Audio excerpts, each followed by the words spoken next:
वो तभी जाता है। फिर कोई आर्टिस्ट बनना चाहता है, हम अलाउ करते हैं, कोई यार क्या शुक्र है, ये इसमें कोई फील नहीं। तो एज अ पेरेंट हमें उन एरियाज को भी नजर रखनी चाहिए।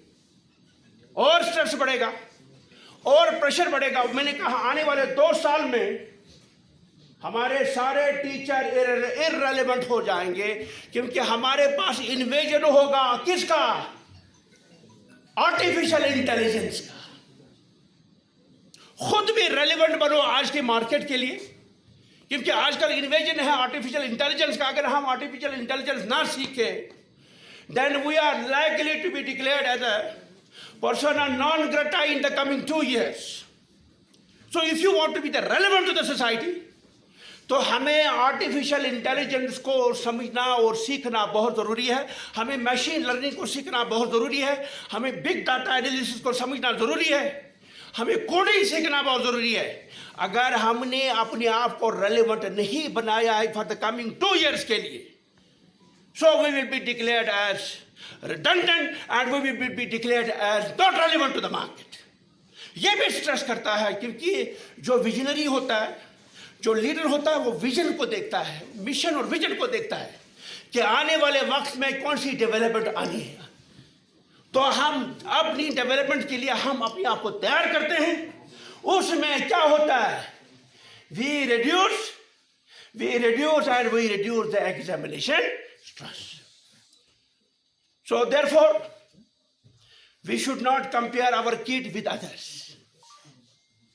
भाई उसने इतने नंबर लाए, आपको भी इतने नंबर लाने हैं, वो कल्चर हमें छोड़ना है। खुद हमें डिसिप्लिन में रहना पड़ेगा, खुद हमें डिसिप्लिन लाइफ भी गुजारनी पड़ेगी। तो उसका इम्पैक्ट किस पे पड़ेगा? बच्चे पे पड़ेगा। और जाहिर सी बात है, जो बच्चे के जो एस्पिरेशंस है उसको समझना बहुत ज़रूरी है। और जो वक्त की नज़ाकतें हैं, तो वक्त की सांचे में और वक्त की नज़ाकतों में इस बच्चे को डालना पड़ेगा। तो इंशाल्लाह ये जो एग्जामिनेशन जो स्ट्रेस है, ये स्ट्रेस नहीं रहेगा। तो ताकि हमारा जो बच्चा है वो रेलेवेंट बने आने वाले वक्त के लिए दायरे में रह के। तो इंशाल्लाह जब हम होलिस्टिक प्रोग्रेस कार्ड हम अपने आप में करेंगे, यानी इंटेलिजेंट कोफिशिएंट के साथ साथ हमें इमोशनल कोफिशिएंट को भी डेवलप करना है। क्योंकि जब तक कि हमारे बच्चों में इमोशन डेवलप ना हो जाए इंटेलिजेंस कोफिशिएंट के साथ साथ, और साथ साथ हमें स्पिरिचुअल कोफिशिएंट पे भी काम करना पड़ेगा। तो therefore I am hopeful we can reduce and we can reduce the examination stress. So therefore reducing examination stress is a holistic progressive card. It's a holistic development.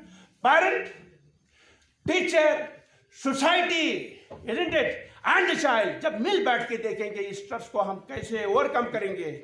I am hopeful such sessions, such developments are likely to be very, very useful for the students, for the community, and for the overall development of the country.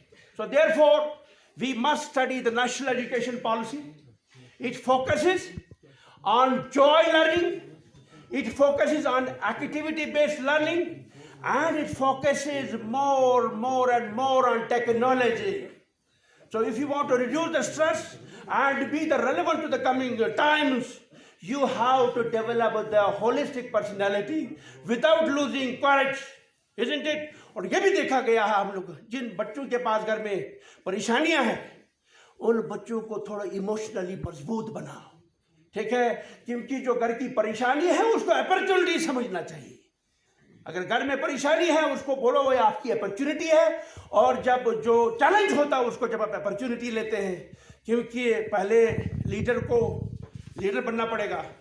जब HOI जब leader बनेगा, जब माँ बाप जब leader as a leader act करेंगे, I am hopeful we are likely to reduce the examination stress in the coming days, and we are hopeful to make our country the vishwa guru by 2047. So thank you very much.